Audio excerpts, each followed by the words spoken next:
Okay, here we are. We are now on linear programming, example number 3. Once again, those are your rules or your process to follow. Let's dive in.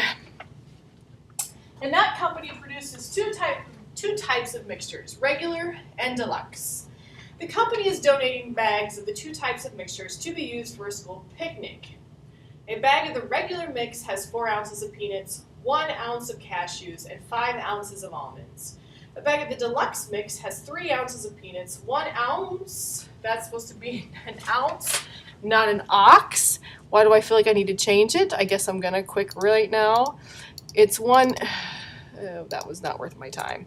Okay, 1 ounce of cashews, and 5 ounces of almonds.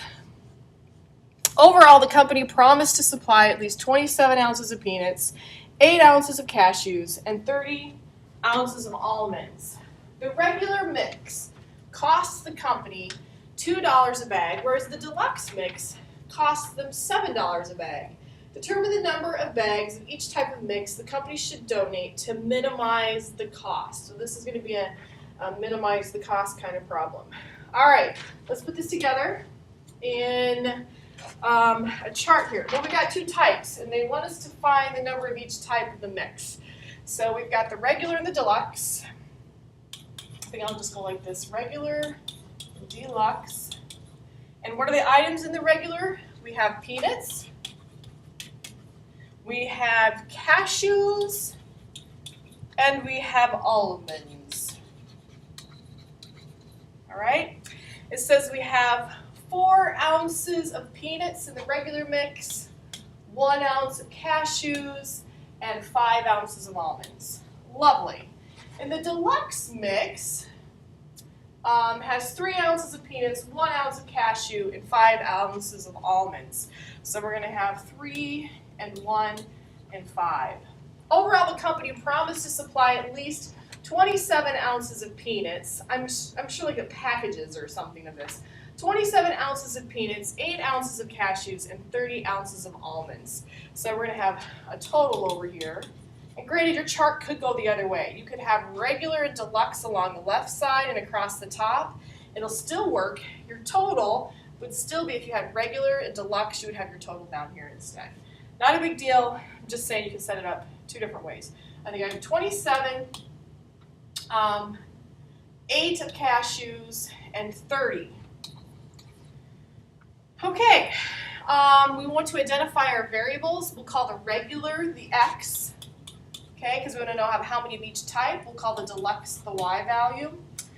And let's go ahead and put this into inequalities.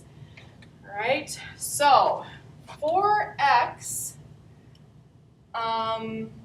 plus this many for the deluxe, and this is our total.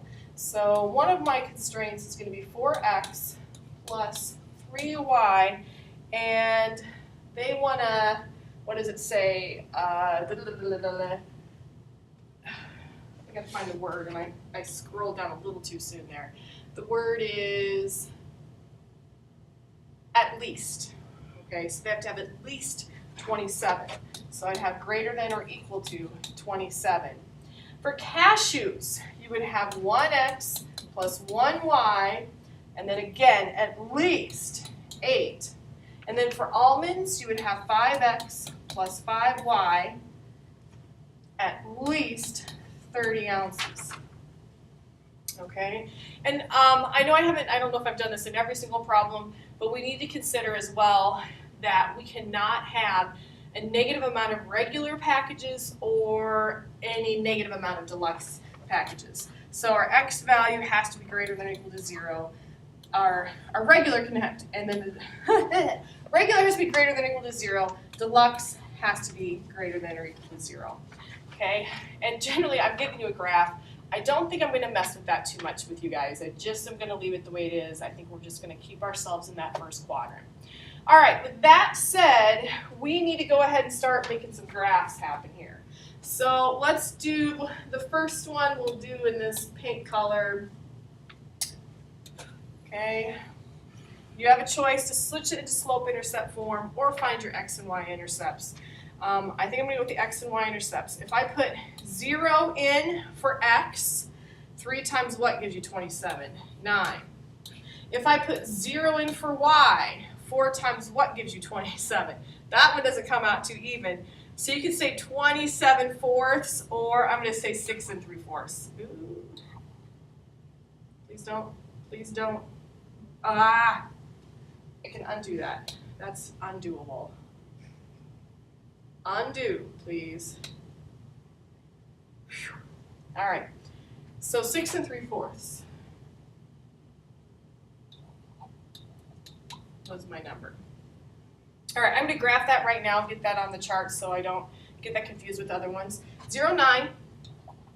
Right there is my y-intercept. My x-intercept, 6 3/4, so it's kind of along this area. And then I go ahead and make a line to represent that. Yeah, we got to go there. Make sure I'm kind of lined up. Okay, and then we got that. Oh, I guess it's a purple line, I'm sorry. We'll do this. Cover it over with pink. And then test 0, 0 to see if we need to shade which side of the inequality. If I put 0, 0 in here, 0 greater than or equal to 27 is false. So I come back over here, I'm not going to shade 0, 0. I'm going to shade this side. Highlight pink.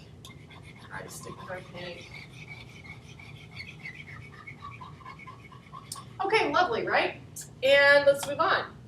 Let's go ahead. The next one we'll do in green. That's actually green right there. All right, that's this one right here. This is easy to do our x and y intercepts. So I've got 0 blank, and I've got a blank 0. 0, if I put 0 in for x, I have to have an 8 for my y value. If I put 0 in for y, I have to have 8 for my x value. So I'm going to have a point at 0, 8. And if you don't have colored pencils, put a star, or I'm putting an X. And then another one at 8, 0. Okay? And I'm going to make my line right through that. Once again, I should probably just freehand it. Here we go. Okay, and I'm going to quick switch that back to green. Along here is the green. Okay, and then I have to shade. Okay, if I test 0, 0, well, is 0 greater than or equal to 8? No. So I go ahead and I put this side is going to be my shaded region. It's my solution set, because I'm not going to write down every single one of those answers. Okay, those are pretty close together. Moving on, let's go with blue next. So I've got 5x plus 5y is greater than or equal to 0. If I put 0 in for x, 0 times 5 is 0, so 5 times what gives me 36. If I put 0 in for y, 0 times 5 is 0. 5 times what gives me 30? 6. 0, 6 is right here, and 6, 0 is right here. If I make my line for that one, it's going to look something like this. Okay?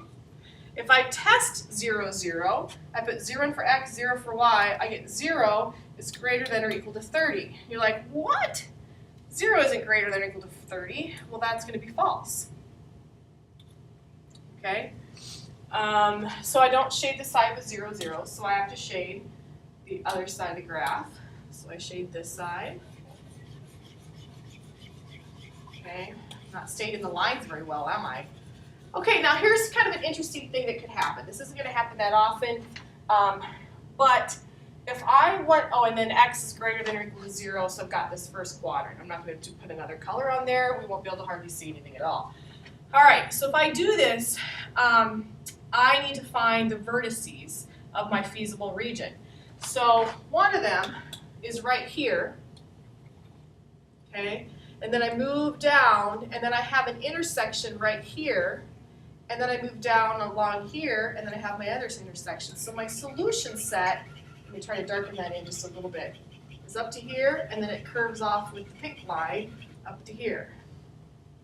All right, so I need to find the vertices of the feasible region. Well, one of them is going to be 8, 0. Can you see it if I write it right there? 8, I don't like it there. 8, 0 is one of your vertices of the feasible region. The other one is 0, 9. Okay. The next one here is, I have to find it. I can say, oh, I think it's about 3, 5. It could be, 2.9, 5.1. You do not know. You cannot guess. You have to find where the pink line intersects the green line. So I have to find where these two equations intersect. And how do I do that? Oh, I solve the system. And I get to use either substitution or elimination. And this one is going to set up for elimination here. So I have 4x plus 3y. I'm going to put equal to 27 because I want to know right there on the border. So x plus y is equal to 8. All right. I can't just, for elimination here, I can't just say, poof, that's my answer. I need to go ahead and say, oh, take this entire equation times, let's put in -4. Okay. So actually what I have is 4x plus 3y is equal to 27. Take -4 times this equation, I get -4x plus, oops, not plus. Oh dear. Whew. Minus 4y is equal to -32. All right, this cancels. I have a -y is equal to -5, and that means y is equal to 5. Once I have that y is equal to 5, I can come back to either equation. I'm going to go with the original there, the x plus y equals 8, because that looks a lot easier. So I have x plus my y value is 5, substitute that in, equals 8. So now x is equal to 3. So the intersection, oh my gosh, you're frustrated now because you're like, it happens at 3, 5, but you do not know that until you have solved that system. Do not assume. Okay.